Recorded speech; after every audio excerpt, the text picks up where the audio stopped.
Thanks for joining us today. I'm Gabe Garish, owner of Backwoods Pursuit, and today we're going to do a cellular trail camera review. These are the Moultrie Mobile Edge Cellular trail cameras.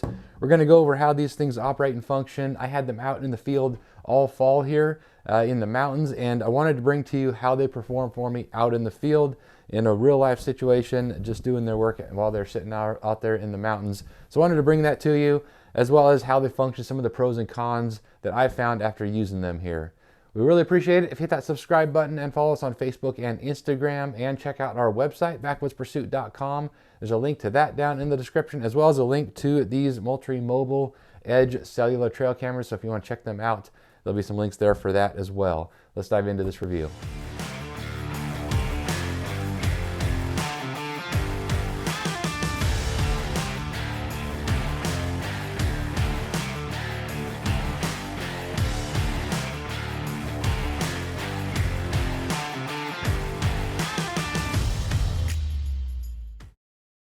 All right, the Moultrie Mobile Edge Cellular trail cameras. These are some unique trail cameras in that what they offer from the cellular side of things is different than most others out there. These connect to any cellular network out there, so it gives you a wider range rather than being committed to one particular network. So they're going to work more so in more areas than some of the other cameras out there, giving them a wider range of use. That being said, you still have to have some kind of cellular service for these to work. Here where I use them, that's pretty sketchy, and a lot of times you don't have much, if any, cellular coverage. So I had to put these in places where I knew there was at least a little bit of cellular coverage. Now, I did find that you don't need much to make these work. You only need just maybe one bar, just enough for it to connect, and it still was sending pictures for me very well. So they worked very well, even in lower coverage areas. So I was very happy with that. Some of the specs here and the details on these Moultrie Mobile Edge cellular cameras. They of course work on a cellular network. There's no SD card that you need to input in here, and you have cloud storage, which is unlimited. So you don't have something where you're going to run out of storage on your device. It all is uploaded to the cloud and utilized through the app to access those pictures. So that is really, really nice. The other thing that kind of combines with that works really well is the extra capacity, the extended capacity of the batteries. Now this operates, really opens really smoothly and easily that way. And then you push that little button, it opens up and allows you to pull out the battery pack. So one thing that's cool about this is you have a standard use in as far as 8 AA batteries here, or you can add another 8 on the back side, and that gives you extended use. So you get a ton of use out of one set of batteries, so you don't have to go out to where you set the camera and reload batteries very often. Of course, that's going to be affected by how often it's uploading. So if it's an immediate upload, you're burning more batteries. But if it's once a day or once a week, something of that nature, it's going to last you a really long time on these 16 batteries. I had these out for a couple of months, and I had it set on immediate upload. Granted, one of the spots that I had it set wasn't pulling a lot of pictures. There unfortunately wasn't a lot of game activity, so it wasn't uploading that often, but it lasted through that 2 months very easily, and I still had about 3/4 left of those batteries. Now, one of the downsides to the extra battery capacity here is that they of course weigh a lot more. So it's 30 ounces per camera when they're full, and that's with the strap, the 16 AA batteries all in there. So nearly 2 pounds per camera, which is a lot if you're carrying it very far into the backcountry. Obviously, most of the time, if you're going that far into the backcountry, you're not going to have cellular service. So a lot of times that's going to offset itself. You're only going to use these fairly close to areas where you have a city or something where you're going to have some cellular service. However, I did find some places where we were hunting this year, doing some scouting, where there was quite a ways from any road or trail, and so I did have to pack them a little ways. And that's 30 ounces each does add up, but it's a small penalty to pay for something with that extra battery capacity, and it lasts a lot longer.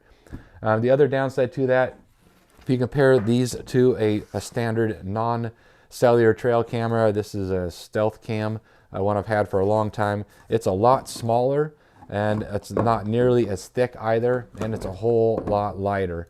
So you end up having extra weight there for these, but you do have that ability to have the cellular download and throw you those photos if you can find a place that has that cellular coverage. So very nice as far as that feature and capacity. These are super easy to use.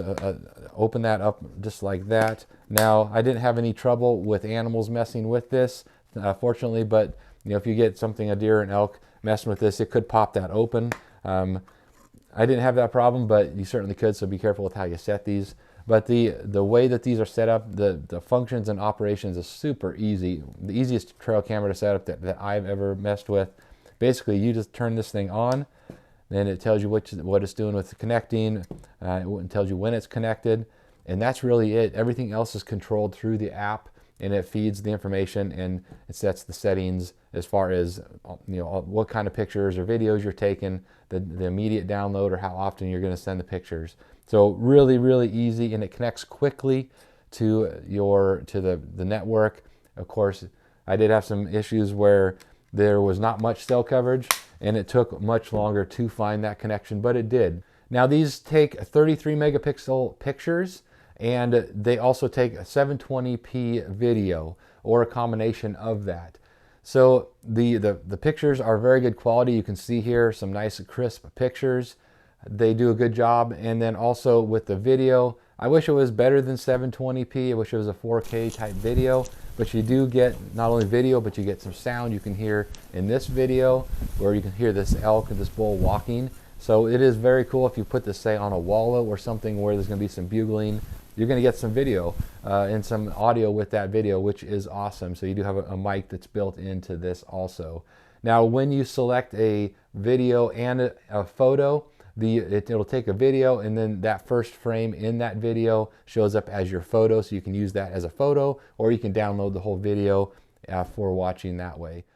Now, with the photos, the initial photo that it takes is going to be a lower resolution, so if you want that high resolution, you can download that or request the download. Same with the videos. You request the full video download if you are notified of a video. But if you do download a high resolution image, then it's taking up, I believe, 5 of your photo credits. So if you're on a limited plan, keep that in mind. You don't necessarily need high resolution for all of your photos that you take. So here are some of the pictures that we got from these cameras. We'll start off with some high resolution here. A picture of some elk we got walking through. As you can see, this was more mid of the afternoon, so good lighting conditions. You expect good pictures with good lighting conditions, but they were very good that way. Here is a video in that same camera of a bull walking through the area, so that was nice to see that. We also had, and as I mentioned earlier, you can hear the sound in that video. You can hear the bull walking, which is awesome that you got sound. Another one here, this was middle of the night, 11:34 p.m. And you can see in the dark there like that, you don't have as good, and of course this bull you can tell was moving through fairly quickly, so it's a little blurry, but it still captured a fairly decent image of what that bull is going to be. But that's of course middle of the night, so did all right. Another high resolution image, and this is one where we downloaded the high resolution image of this smaller bull here. This was at right after dark, 8:11 p.m. So it was still just a little bit of light, but you did have a pretty good image there for a nighttime image. Here's some more in the middle of the night here. Just a portion of this animal here, just the top of it, but again, 11:09 p.m. So this is not the high resolution image, but still a pretty decent image. So it caught that pretty well. Now you can see here's one, and you can tell in this picture you've got some adverse weather conditions. You can see the rain coming down. It was rainy or snowy or something of that nature. 39 degrees, so it's probably rain. But that elk sitting there, standing there, is probably 30 yards away. So it had pretty good range even in the dark. And one last one here, we've got a coyote running through, or it could have even been a wolf. We definitely had some wolves up in this area when we were hunting. And that wolf is again about 25-30 yards away from this camera. And again, this was at 6:39 a.m., so it was still dark out. So a very, very nice camera, very good pictures, and it did a good job of capturing a lot of animals that were moving through there for us and sending those pictures very quickly to us. And you have a lot of settings as well. Now the trigger speed on these seemed to be a little bit slow in some regards. You could tell with some of those pictures, they were a little blurry. They caught the animal moving through the second half of that frame, so it didn't trigger quite quick enough to catch that at the beginning if the animal was moving very quickly. So a little bit slower on the trigger speed, but it was certainly adequate for what we were using it for: deer, elk, wolves, coyotes, and those sorts of things. So definitely some nice cameras and a piece of equipment that can help you in identifying if there's some areas in a place that you want to go hunt for the fall. So, now a couple other things I like about these cameras here, in addition to them being just so easy to set up and use, is once you open this up, you've got the eject button here for the battery compartment. It makes it real difficult for anything to get those batteries out or mess with the camera.